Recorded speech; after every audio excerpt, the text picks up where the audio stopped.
Teaching और learning का debate तो इन दिनों सुनने को मिलता है, लेकिन मैं अपने बचपन की एक घटना आपको बताता हूं। मुझे मेरे अपने एक शिक्षक याद आ जा रहे हैं, मेरे प्राइमरी शिक्षक। वो शाम को जब स्कूल से घर जाना होता था तो बच्चों को कुछ न कुछ काम देते थे, और होमवर्क वाला नहीं, कुछ और ही काम देते थे। जैसे वो कहते थे, अच्छा भाई तुम ऐसा करना, कल 10 चावल लेकर के आ जाना। दूसरे को कहते थे तुम 10 मूंग के दाने ले आना। तीसरे को कहते थे तुम तूर की दाल 10 लेके आना। चौथे को कहते थे तुम 10 चने ले आना। हरे से कुछ न कुछ ऐसा 10-10 मंगवाते थे। उस बच्चा घर जाते याद रखता था, मुझे 10 लाना है, 10 लाना है, 10 नंबर फिक्स हो जाता था। फिर मुझे गेहूं लाना है कि चावल लाना है, तो उसके दिमाग में घर जाते पहले अपनी माँ से कह देता था, मुझे कल टीचर ने कहा ये ले जाना है। सुबह तक उसके दिमाग में वो चावल और 10, चावल और 10 ये बना रहता था। लेकिन क्लास में जब हम जाते थे तो हमारे टीचर उन सबको इकट्ठा कर देते थे और फिर सबको कहते थे, अलग अलग लोगों को, अच्छा भाई तुम ऐसा करो, इसमें से 5 मूंग निकालो। दूसरे कहते तुम 3 चने निकालो। तीसरे को कहते, यानी वो चने को पहचानना लग जाता है, वो मूंग को पहचानता है, उसको नंबर याद रहा। यानी कि ऐसी उनकी प्रैक्टिकल व्यवस्था थी। हमारे लिए बड़ा अजब लगता था, लेकिन वो सिखाने का उनका तरीका था। जब हम 1 साल पूरा हो गया, अगले साल गए तो भी वही टीचर थे, तो उन्होंने फिर से वही कहा। तो मेरा जैसा जरा सवाल पूछने का आदी था मैं, तो मैंने कहा साहब पिछले साल आपने ये करवाया था, दोबारा क्यों करवा रहे हो? बोले चुप रहे, तुम्हारा काम करो। ठीक है, जो कहा हम लेकर के आ गए।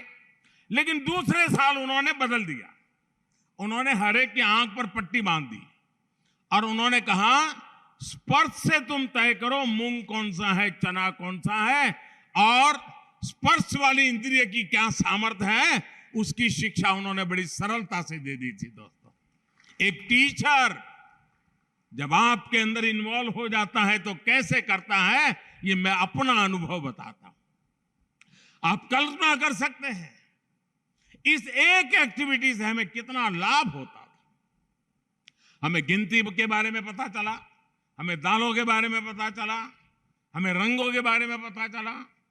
तो वो इस तरह से हमें प्रैक्टिकल ज्ञान के साथ हमारी पढ़ाई कराते। आप भी जानते हैं कि गूगल से डेटा मिल सकता है, लेकिन डिसीजन तो खुद ही लेना पड़ता है। एक गुरु ही छात्र को गाइड कर सकता है कि वो अपनी जानकारियों का सही उपयोग कैसे करे। टेक्नोलॉजी से इंफॉर्मेशन मिल सकती है, लेकिन सही दृष्टिकोण तो शिक्षक ही दे सकता है। सिर्फ एक गुरु ही बच्चों को यह समझने में मदद कर सकता है कि कौन सी जानकारी उपयोगी है और कौन सी नहीं है। कोई भी टेक्नोलॉजी किसी विद्यार्थी की पारिवारिक स्थिति को नहीं समझ सकता। एक गुरु ही उसके हालात को समझकर उसे सभी मुश्किलों से बाहर निकलने के लिए प्रेरित कर सकता है।